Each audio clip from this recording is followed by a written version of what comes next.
Abrir a sua Bíblia em Atos, no capítulo 4, a partir do versículo 1. Atos, capítulo 4, a partir do versículo 1.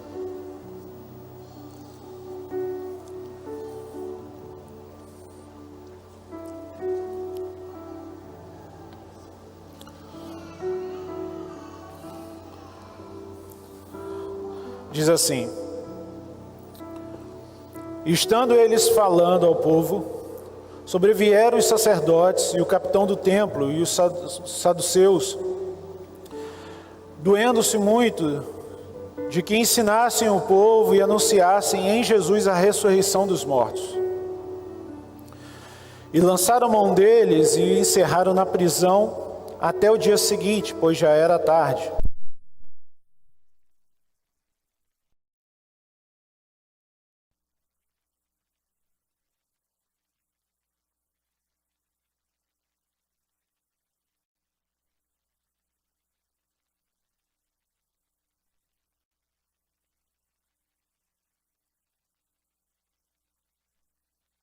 Porém, Pedro e João disseram: julgai vós, se é justo diante de Deus, ouvir-vos antes a vós do que a Deus.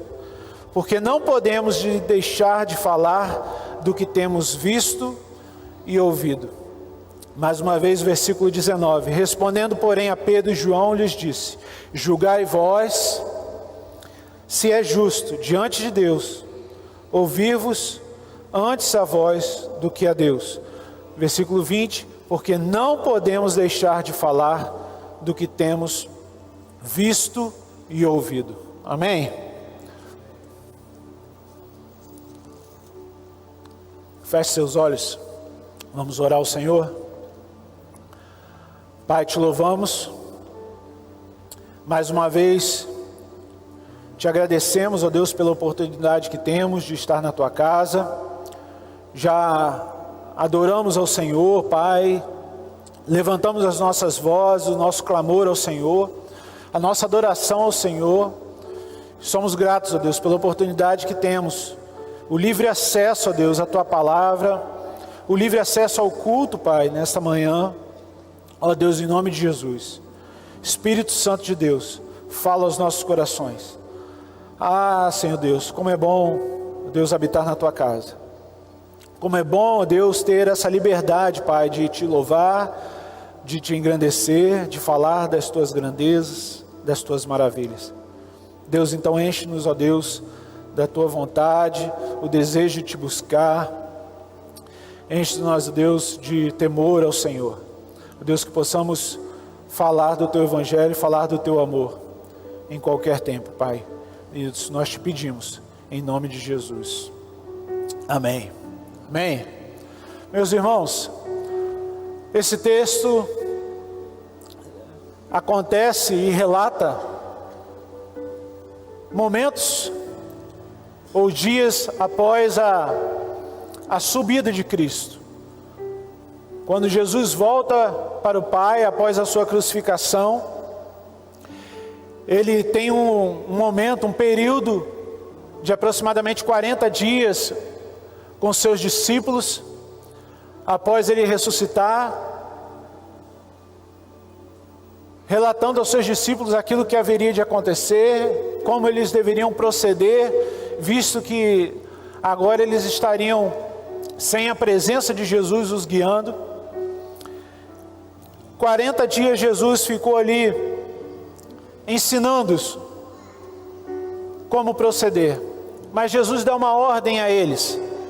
Jesus diz o seguinte: olha, vocês não saiam daqui de Jerusalém, vocês permaneçam até que do alto vocês sejam revestidos de poder, que o Espírito Santo virá sobre vocês para capacitar vocês para toda a obra. Jesus deixa essa ordem bem clara, dando uma ordem direta para eles e deixando bem claro: olha, vocês deverão permanecer aqui, porque eu enviarei o Espírito Santo para capacitar vocês para a obra que eu tenho preparado. E o texto de Atos vai relatar para a gente justamente o início da igreja primitiva, a maravilha de Deus naquele tempo. Logo depois Jesus ele é assunto aos céus, os discípulos estão reunidos ali, quando eles estão em oração e o Espírito Santo vem sobre eles, eles são batizados com o Espírito Santo, são capacitados pelo Espírito Santo, a ponto deles pregarem e quase 3.000 almas aceitarem, de homens, né? Naquela época não se contavam mulheres e crianças, então nós podemos crer que foram muito mais pessoas que creram na palavra de Deus. E é interessante que a igreja primitiva, ela tem aspectos muito importantes. A gente vai ver no texto de Atos em que a igreja, ela crescia diariamente. Essa igreja, ela era ensinada na doutrina dos apóstolos, na comunhão, no partir do pão, nas orações, no temor ao Senhor. Todos os dias eles estavam no templo louvando a Deus. Essa igreja, além de tudo isso, ela tinha uma relevância local naquela localidade, visto que ela caía na graça das pessoas. E todos os dias acrescentava o Senhor aqueles que iam sendo salvos. Então aqui nós temos uma foto, uma figura de uma igreja saudável, uma igreja que honra o Senhor com seus propósitos. É uma igreja baseada na doutrina dos apóstolos, é uma igreja que teme ao Senhor, é uma igreja que tem comunhão, é uma igreja que reparte o pão, mas é também uma igreja relevante na sociedade. E aqui fica o primeiro desafio para a nossa vida como Igreja Batista do Parque Rio Branco. Será que essa igreja aqui é apenas um prédio nessa avenida? É apenas uma edificação que mudou o visual dessa esquina? Ou será que nós tomaremos para nós a importância, o dever, o compromisso de impactar a vizinhança?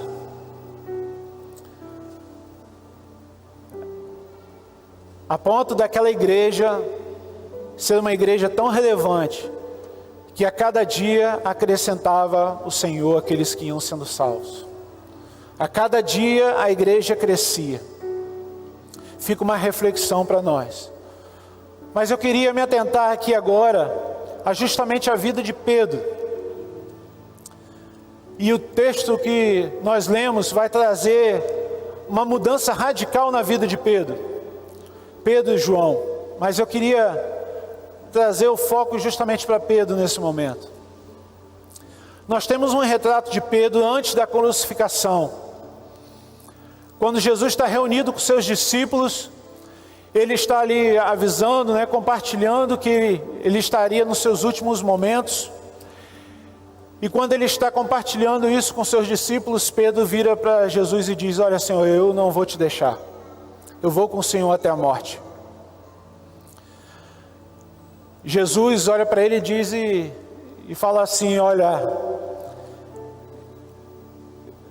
tenha ciência de que antes que o galo cante, 3 vezes você me negará. E aquilo choca a Pedro, porque ele amava Jesus. E ele não podia crer que aquilo ali partiria dele. E aí eu queria que você voltasse um pouquinho o seu texto aí na Bíblia para Mateus, capítulo 26. Mateus capítulo 26, a partir do versículo 69.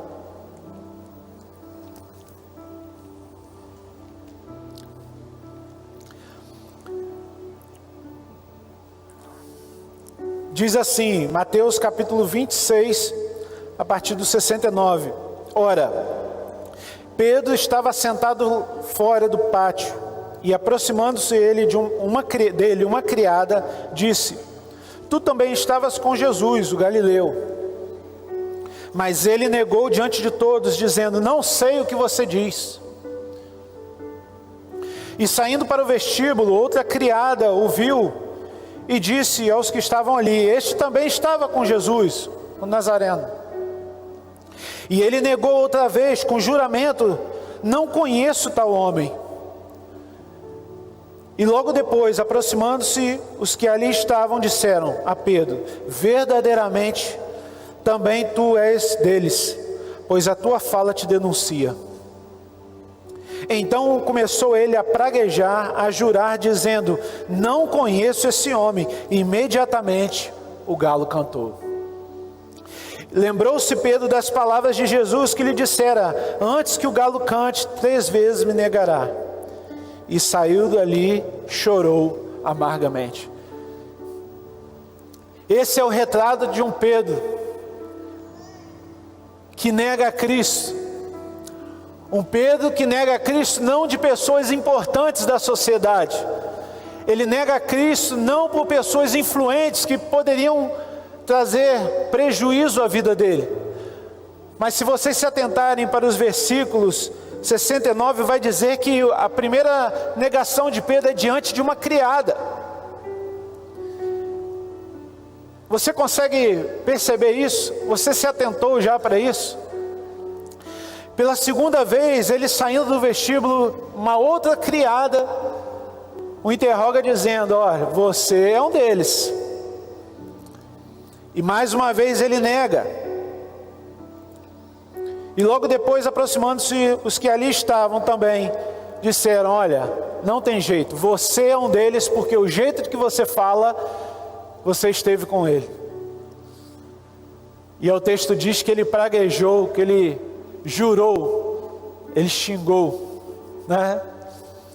Ele praguejou ali diante daquelas pessoas e disse: olha, eu não conheço esse homem.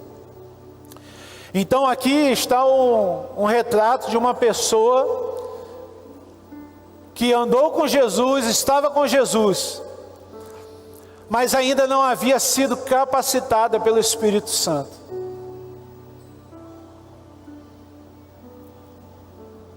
A capacitação do Espírito Santo é justamente isso.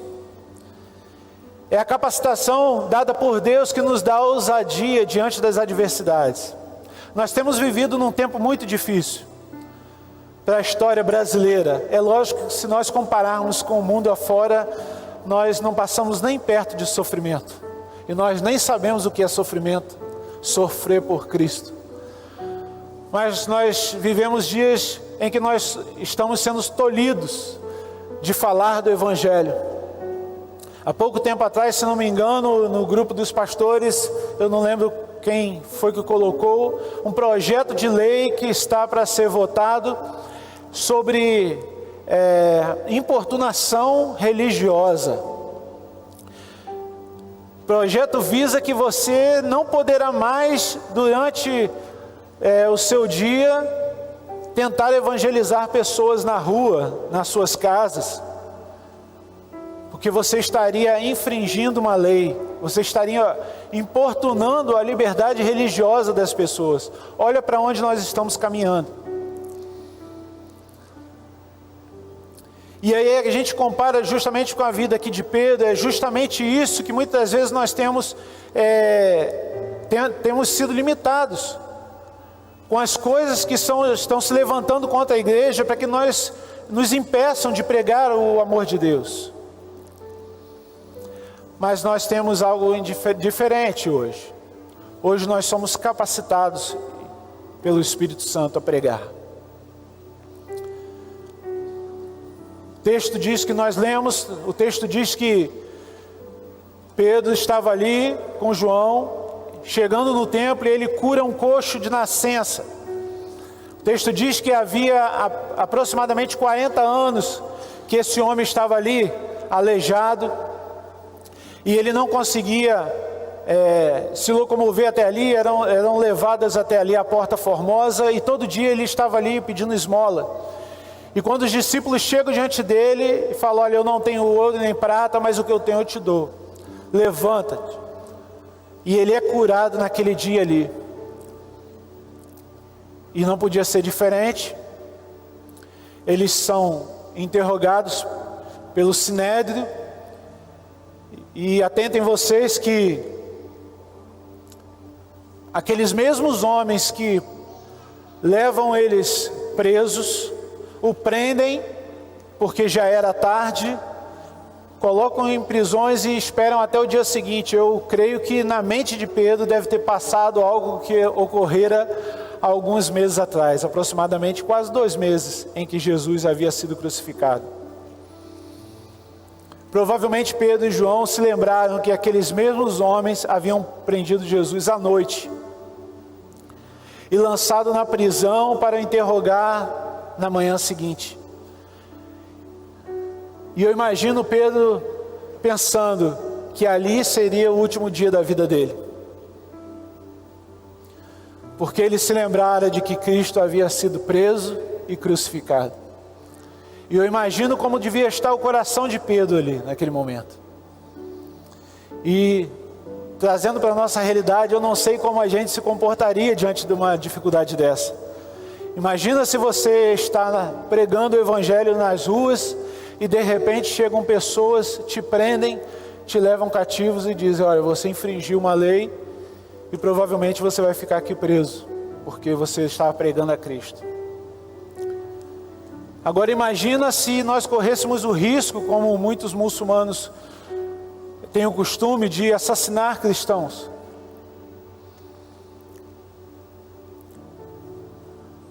Meus irmãos, se não for o Espírito Santo sobre a nossa vida, nós esmorecíamos.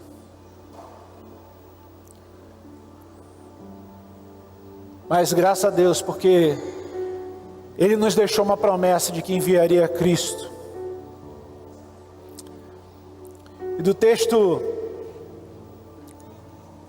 do versículo 1 ao versículo 4, nós estamos vendo ali o momento em que esses saduceus, que eram um grupo religioso muito influente no Sinédrio e na sociedade, na aristocracia judaica, era um grupo menor que os fariseus, mas tinha uma relevância muito maior. Eles não criam na ressurreição, eles não criam em anjos, em espírito. E eles, quando se depararam com Pedro e João ali pregando a Cristo, a ressurreição de Cristo, eles falaram: para aí, está tudo errado, vamos prender esses. E levaram ele cativo. Eles se viram ameaçados mais uma vez.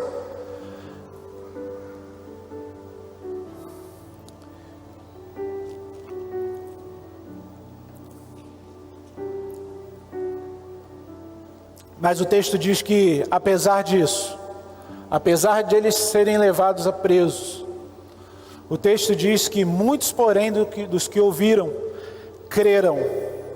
E chegou o número desses homens a quase 5.000. Quase 5.000 homens, fora mulheres e crianças, ouviram e creram. Mas é importante, nós percebemos aqui que no começo do versículo 4 ele diz: muitos, porém, dos que ouviram, creram. Ele não diz que todos creram. E isso traz um ensinamento muito importante para nós, que levamos a palavra de Deus. Nunca fique frustrado porque a sua pregação muitas das vezes não traz o resultado que você espera.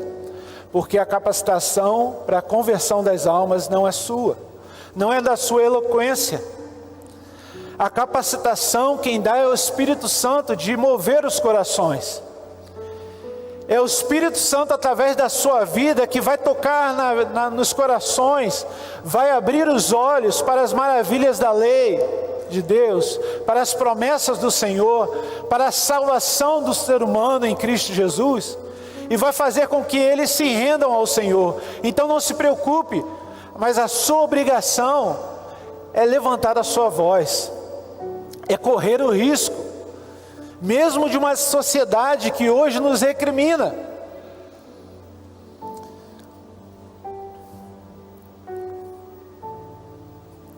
Hoje, se nós louvamos a Deus, se nós nos exaltamos aqui, se nós oramos mais fortemente, exaltadamente, adoramos mais exaltadamente, somos alvos de crítica.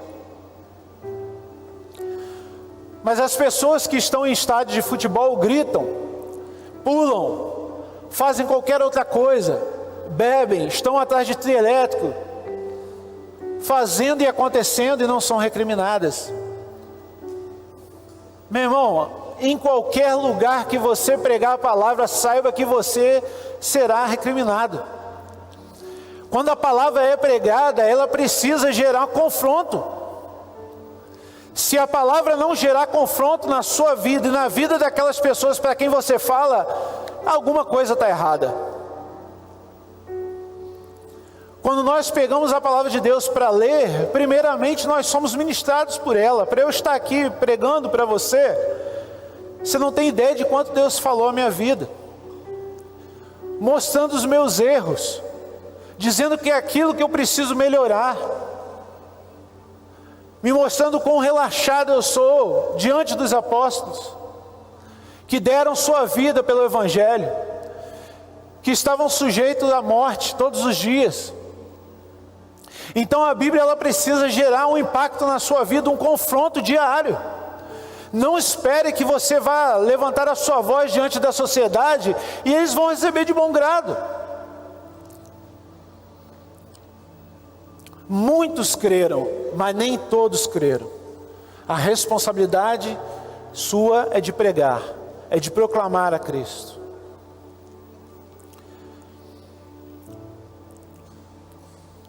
A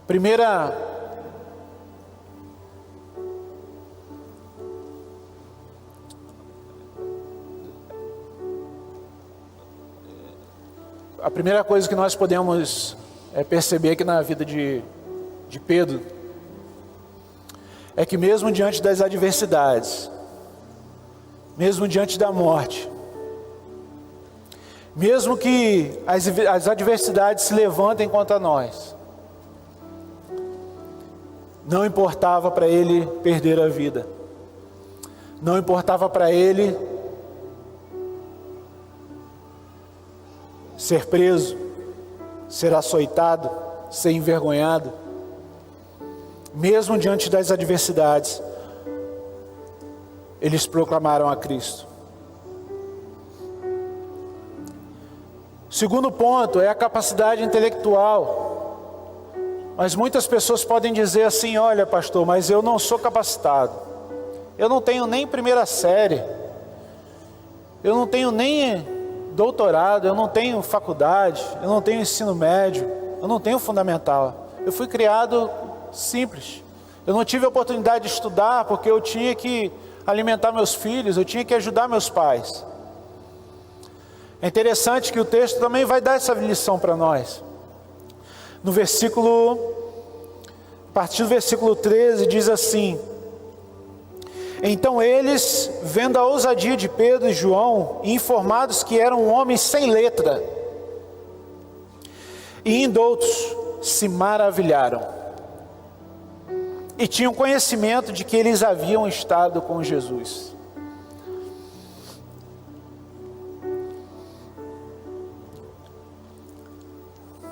É muito interessante quando a gente se depara com isso, porque muitas vezes a gente deixa de pregar a palavra porque a gente acha que a gente não é capaz.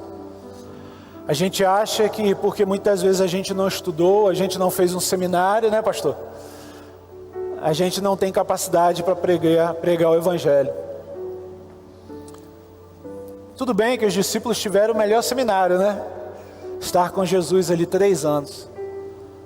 Mas o texto diz que eles eram pessoas sem letras, sem instrução, eram pescadores, eram pessoas simples. Mas o fato de serem pessoas simples não os impediu de aprenderem com Jesus. Eles passaram 3 anos aprendendo com Jesus. Deram muita cabeçada, né? Mas aprenderam. E aí hoje a gente estava estudando na EBD sobre crescer, né? Sobre o leite materno, né? Sobre o leite espiritual, ou se alimentar do alimento sólido da palavra de Deus, para que a gente não seja mais criança espiritual, para que a gente possa crescer. Crescer é um imperativo de Deus. E nós cantamos aqui: quero ser como criança, te amar como tu és, mas é na essência. É amar a Deus não esperando coisas, é amar por quem Ele é. Mas nós não devemos ser crianças. nós devemos ser adultos espirituais. Nós devemos crescer na palavra de Deus. E aí o texto diz que, vendo eles a ousadia de Pedro e João, e sendo informados de que eram homens sem letras, indoutos, se maravilharam e tinham conhecimento de que haviam eles estado com Jesus. Meu irmão, uma outra verdade que nós aprendemos nesse texto: é impossível que você tenha encontro com Jesus e a sua vida não mude. A sua forma de proceder, o seu linguajar. Se você é cristão há muito tempo, você consegue fechar os seus olhos aí e imaginar, lembrar de como era o seu procedimento antes e como é hoje? E você colocar numa balança e dizer, melhorou, piorou, ou continuou a mesma coisa? O texto diz que eles eram indoutos, eram pessoas simples, não tinham instrução, e eles estavam lidando com pessoas extremamente capacitadas, o sinédrio, pessoas instruídas na lei, doutores, e eles ficaram maravilhados porque eles haviam estado com Jesus. Não há condição para o ser humano estar com Jesus e não ser transformado. Se Jesus entrou na tua vida, meu irmão, Ele vai gerar uma mudança no seu linguajar. Ele vai gerar uma diferença no seu modo de proceder. Ele vai gerar uma diferença na sua vida. Então a sua incapacidade, ou a sua capacidade intelectual momentânea, não é uma barreira. Mas você precisa crescer. Assim como espiritualmente você precisa crescer, é muito importante que você cresça socialmente também. Não é porque você não teve oportunidade de ser instruído que você vai continuar não sendo instruído. Trazendo para o campo espiritual aqui, o âmbito da nossa igreja, nós temos aqui muita oportunidade de aprender. Nós temos os cultos, nós temos os PGMs, nós temos a EBD de manhã, de noite, e ainda temos o YouTube para que você possa estudar a palavra quando você não puder. Então não há motivo para você, nem desculpa para você dizer que não consegue. Eles estiveram com Jesus, passaram tempo com Jesus, e por isso a vida dele foi transformada. E diante dessas pessoas muito intelectuais, eles conseguiram maravilhar essas pessoas.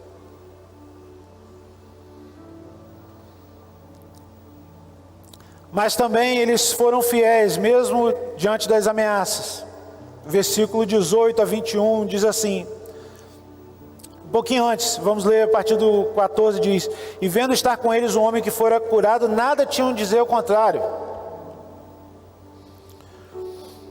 Todavia, mandando-os sair para fora do conselho, conferenciaram entre si, dizendo: o que havemos de fazer a estes homens? Porque a todos que habitam em Jerusalém é manifesto que por eles foi feito um sinal notório, e não podemos negar. Mas para que não se divulgue mais entre o povo, ameacemos, para que não falem mais esse nome a nenhum homem. E chamando-os, disseram absolutamente que não falassem, nem ensinassem em nome de Jesus.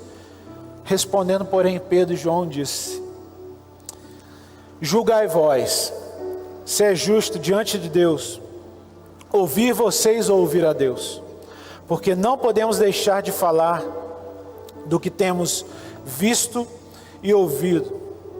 Não podemos deixar de falar do que temos visto ou ouvido. Meu irmão, está aqui uma tarefa muito importante. Não há como você se calar diante do que Deus tem feito na sua vida. Para esses homens aqui que estavam prendendo eles, era notório a cura daquele homem, que há 40 anos sofria daquela enfermidade. Eles não tinham como negar, mas movidos pela inveja, apesar deles perceberem que aqueles homens haviam feito maravilhas em nome de Jesus, eles por inveja, eles não aceitaram e encarceraram aqueles homens. Então é muito importante nós entendermos que mesmo diante das adversidades, nós precisamos pregar o Evangelho. Primeiro, pelo que Ele fez em nossa vida, para mostrar como testemunho vivo diante das pessoas aquilo que Deus fez na sua vida e aquilo que Ele ainda há de fazer em você. Então não é justo, como diz Pedro e João, que não podemos deixar de falar do que temos visto e ouvido. Meu irmão, quantas maravilhas você tem visto Deus fazer como igreja nesse tempo? Eu, sinceramente, quando vim para Igreja Batista do Parque Rio Branco, eu não estava acreditando não, pastor, né?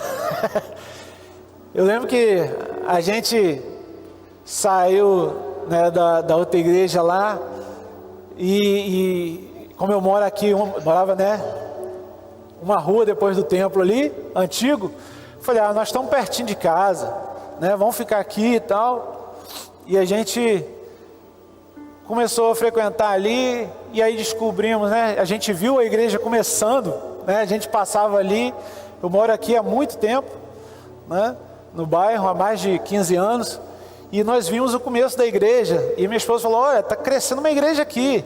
Eu falei, mas a gente já é da igreja lá, a gente tem um trabalho lá, e a gente não sabia que hoje a gente estaria aqui, né? E a gente pertinho de casa ali, a gente congregando mais longe. E aí quando nós viemos para a igreja, eu falei com minha esposa, olha, e nós falamos, né? Olha, nós vamos sentar lá quietinho, vamos ficar escondidos.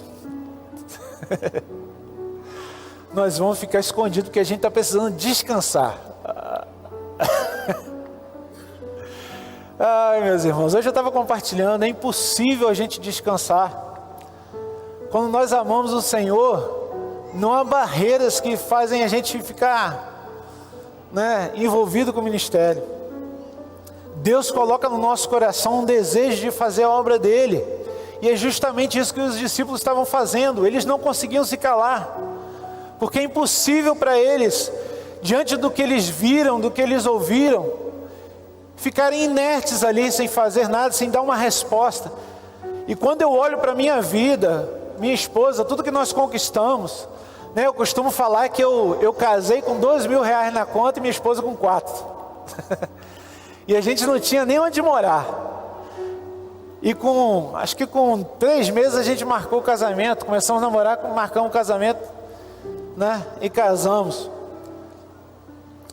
E aí a gente olha agora para tudo que nós conquistamos, tudo que Deus fez, as maravilhas que Deus fez na nossa vida, a forma que Deus usou a nossa vida nesse tempo, as bênçãos de Deus sobre nós, tudo aquilo que Ele fez em nossa vida. É impossível que a gente fique quieto,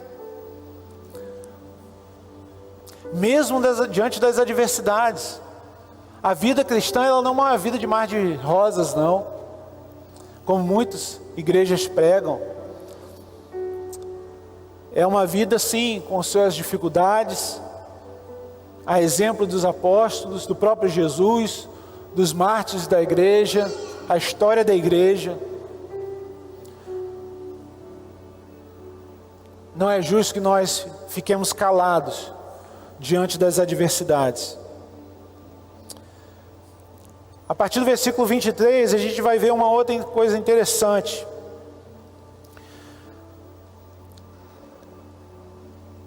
Versículo 23 diz, e solto eles, foram para os seus e contaram tudo o que lhes disseram os principais sacerdotes e anciãos. E ouvindo eles isto, unânimes levantaram a voz a Deus e disseram, Senhor, Tu és o que fizeste o céu, a terra, o mar e tudo que neles há. Que disseste pela boca de Davi, o teu servo, porque bramam os agentes e os povos pensaram coisas vãs.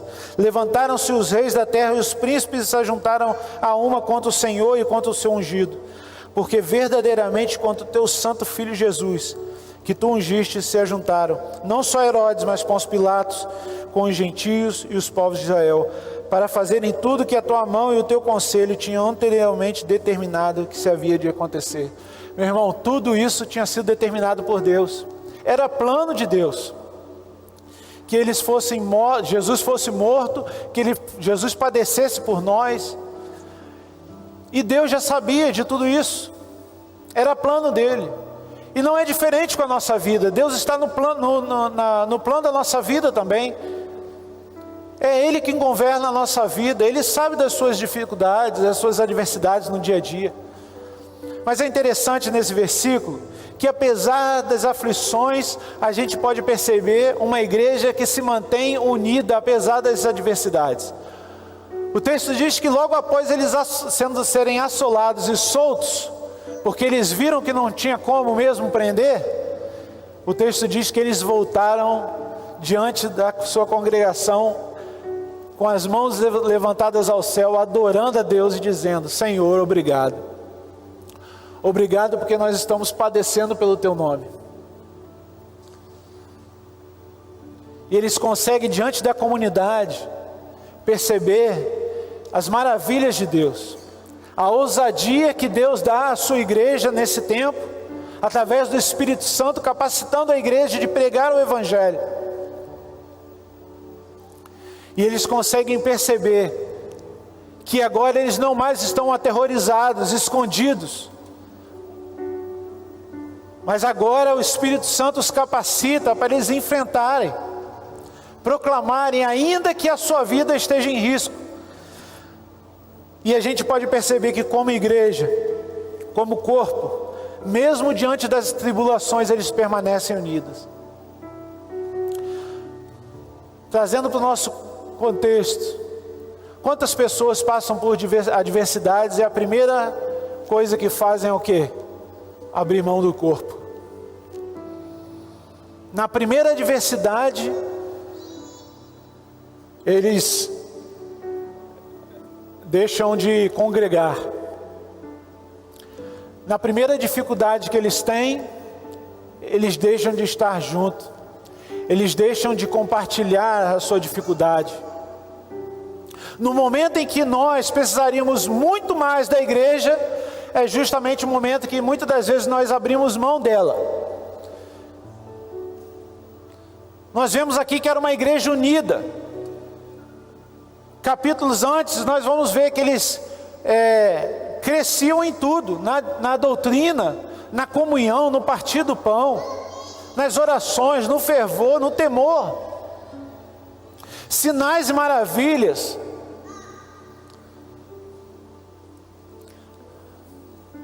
Mas uma igreja não vive de sinais e maravilhas apenas. Se a palavra de Deus não for o alicerce da igreja, ela morre. Se a sua vida não tiver como alicerce a Bíblia Sagrada, a palavra de Deus,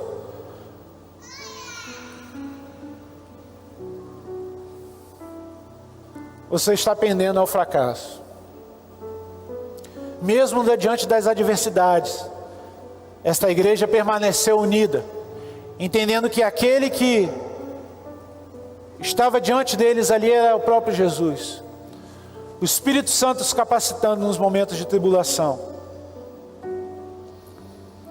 Mas não só isso. Eles buscaram a Deus diante das adversidades. Versículo 29 ele diz: Agora, pois, Senhor, olha para as nossas ameaças, olha para as suas ameaças e concede aos teus servos que falem com toda a ousadia a tua palavra. Enquanto estendes a mão para curar e para que se façam sinais e prodígios pelo nome do teu santo Filho Jesus. Agora, pois, Senhor, olha para as ameaças e concede aos teus servos que falem com toda a ousadia. Meu irmão, diante da ameaça, o que você faz? Seguindo a ordem natural é a gente se proteger, né? Dizem que o medo, em certo grau, ele é bom, né? Que ele nos protege. Eu não chego muito perto aqui, porque pela minha idade, o meu joelho que eu conheço, eu não vou conseguir amortecer minha queda daqui não, apesar de ser baixo, né? Então o medo, ele de certa forma, ele nos protege. O problema é quando esse medo extrapola. ele te causa pânico. E é interessante que essa igreja, diante de uma ameaça real, a oração deles é a seguinte: Senhor, olha para os problemas aqui, ó. Olha para as ameaças, Senhor. Mas nós não estamos pedindo que o Senhor nos livre das ameaças. Nós queremos que, apesar das ameaças, o Senhor nos dê ousadia para pregarmos a palavra. Que lição, meus irmãos. Que lição. É saber que uma igreja saudável é uma igreja que, mesmo diante das adversidades, não se atemoriza. Ela não paralisa. Mas é uma igreja que clama ao Senhor pedindo por ousadia para pregar a palavra de Deus. No que você crê, meu irmão? Quais são os princípios que governam a sua vida? Há pouco tempo atrás, devido a tantas ideologias que nós temos visto na nossa sociedade, a gente precisa se posicionar. E tudo hoje em dia é preconceito, não é verdade? Hoje em dia tudo é preconceito. Principalmente no meio cristão. Se você se levanta como um cristão, tudo que você fala é preconceito. Nós temos vivido uma cristofobia como nunca nesse país. E há um tempo atrás, na minha rede social, eu coloquei: eu não tenho preconceito, eu tenho um conceito formado. E qual é o meu conceito? É a palavra de Deus. Se a palavra de Deus diz para mim o que é correto, eu vou acreditar na palavra de Deus, não é o que a cultura diz. Não é o que a sociedade moderna diz a respeito do que é certo, segundo as suas convicções. O que me governa, o que governa a minha vida é a palavra de Deus. Então eu não tenho que temer a sociedade, o que eles vão me cancelar, por eu ser cristão, por eu expor aquilo que eu acredito. E esse é o nosso dever. E essa é a oração dessa igreja, que se levanta diante de Deus, não pedindo conforto, mas pede ousadia diante das adversidades. Amém? E por último, o texto diz que, tendo eles orado, moveu-se o lugar em que estavam reunidos. E todos foram cheios do Espírito Santo e anunciavam com ousadia a palavra de Deus. Está aqui o desfecho, meu irmão. Está aqui a resposta. Quando uma igreja que, apesar das ameaças, quando uma igreja que, apesar de toda a insegurança, ela se propõe a buscar a Deus em oração, pedindo ousadia, apesar das adversidades, Deus responde. O texto diz que aquele lugar se moveu. Você consegue imaginar o que é isso? O lugar se mover. Muitas vezes a gente faz o lugar mover com adoração, né, pastor Felipe? O momento da adoração é o momento que a gente faz o lugar mover. Mas a Bíblia diz que aquele lugar se moveu através das orações. Jesus disse que a casa dele seria chamada casa de oração.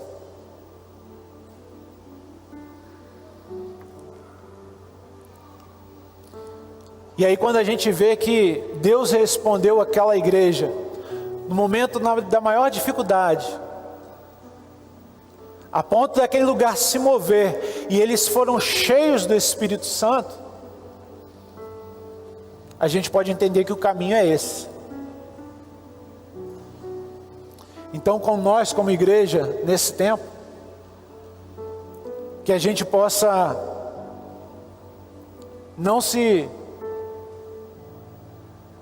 atemorizar diante das adversidades, diante das ideologias, diante de tudo aquilo que tem se levantado contra a igreja do Senhor. E algumas aplicações nós podemos tirar bem rápidas aqui. Não se esmoreça, nem se atemorize diante das adversidades. Como é a sua vida diante da sua família, dos seus amigos, no seu trabalho, na sua escola, na sua universidade, no seu contexto do dia a dia. O que você tem sofrido diante das adversidades? O que tem te rodeado nesse tempo? Quais são as ameaças que têm te afligido nesse tempo? Você tem se sentido coagido ali a não abrir sua boca sobre falar aquilo que você crê, expor aquilo que você acredita como verdade? Quais são os princípios que regem a sua vida? Você já parou para perceber isso? E se perguntar sobre isso? O que move o teu coração? Quais são os princípios que regem a sua vida? As suas escolhas diárias. Nós estamos às portas aí de uma eleição. Quais são os princípios que regem a sua vida para você escolher uma pessoa para te representar ali? Muitos dizem que a gente não deve falar de política. Pelo contrário, nós temos sim que nos posicionar, porque nós estaremos destinando o nosso país de acordo com as nossas escolhas. O Antigo Testamento está repleto de pessoas que foram levantadas por Deus para governar segundo a vontade de Deus. E aí nesse tempo a gente não quer se levantar para escolher? Como você tem se posicionado no seu trabalho, na sua casa? Quais são os princípios que regem você? Quando você está na sua roda de amigos, não esmoreça, não se acomode, apesar da sua limitação. Meu irmão, mesmo que você se sinta incapaz,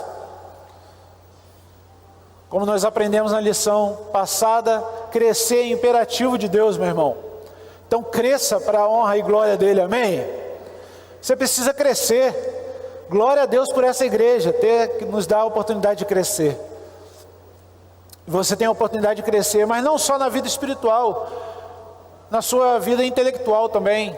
Se desafie todos os dias a crescer. Amém? Seja fiel diante das tentações e adversidades. Tiago capítulo 1, versículo 2 e 4 diz: meus irmãos, considere-se motivo de grande alegria, sempre que passarem por qualquer tipo de provação, pois sabendo que quanto sua fé é provada, a perseverança tem a oportunidade de crescer, e é necessário que ela cresça, pois quando estiver plenamente desenvolvida, vocês serão maduros e incompletos, sem que nada lhes falte. Não há meio termo, meu irmão. Não tem como ficar em cima do muro. Você não pode ser morno. Amém? Não passe por dificuldade sozinho. A igreja é um lugar em que nós adoramos ao Senhor coletivamente, mas é um lugar também em que nós vivemos em comunhão, o partir do pão. Nós estamos aqui para nos ajudarmos, para vivermos em comunhão. E por último, coloque fervor nas suas orações. Você quer ver Deus mover a sua vida? Você quer ser cheio do Espírito Santo, para que Ele possa te capacitar ainda mais para você pregar a palavra dEle, aquilo que Ele quer que você pregue? No ambiente que você estiver, seja ele hostil ou não, seja fervoroso nas suas orações. Coloque diante de Deus as suas dificuldades, mas peça por ousadia para pregar o Evangelho. Seja cheio do Espírito Santo. Não vos embriagueis com vinho em que há contenda, mas enchei-vos do Espírito Santo. O Apocalipse capítulo 13, versículo 15 vai falar sobre a igreja de Laodiceia, que era uma igreja morna, não era fria nem quente. Jesus diz para essa igreja que ela estava sendo a ponto de ser vomitada da sua boca, e diz ele: quem dera você fosse fria ou quente. Então não dá para você ser um crente morno, meu irmão. Você tem que se posicionar. Só lamento dizer isso para você. Se isso é uma dificuldade para você, eu lamento dizer isso para você, mas você precisa se posicionar. Você precisa mostrar para a sociedade quem você é e no que você crê. O Evangelho, ele precisa causar impacto na minha vida e na sua vida. E por último, o último versículo que me impacta muito sobre essa igreja diz assim, versículo 32: e era um o coração e a alma da multidão dos que criam, e ninguém dizia que coisa alguma era que possuía a sua própria, mas todas as coisas eram comuns. Amém? Todas as coisas lhe eram comuns. Quando eu vejo isso aqui, o resultado da vida dessa igreja era uma igreja que não havia cobrança. Ninguém cobrava ninguém, era voluntária. O se entregar era voluntário. O desfazer das suas posses para ajudar o necessitado era voluntário. Era um o coração deles. Eu queria que você fechasse seus olhos nesse momento e orasse ao Senhor. Se você não teve a oportunidade de abrir a sua boca ainda para alguém, mesmo diante do pouco tempo de vida cristã sua, eu queria que você pedisse agora ao Espírito Santo que lhe desse ousadia na palavra de Deus. Você sabe para quem você precisa pregar. Se você tem um parente próximo, se tem um amigo, um vizinho, seja no seu trabalho, coloque essa vida agora diante do Senhor. E eu queria te desafiar nessa manhã, que você orasse por essa vida durante essa semana que se passará. Coloque essa vida diante de Deus. Peça ousadia ao Senhor nessa semana, para te encher do Espírito Santo nessa semana, para que você possa falar do amor de Cristo para essa pessoa. Tudo começa com a disposição do teu coração. Se você se colocar diante de Deus pedindo ousadia, fervorosamente em oração, a Bíblia diz que o lugar vai se mover, meu irmão. A sua vida vai se mover. Deus vai fazer, vai levantar um momento, abrir uma oportunidade para você pregar o Evangelho dele. Então peça isso ao Senhor nessa manhã e no decorrer dessa semana, para que a sua vida seja usada por Ele com ousadia. Deus, em nome de Jesus, nós louvamos o Teu nome pela Tua palavra nessa manhã.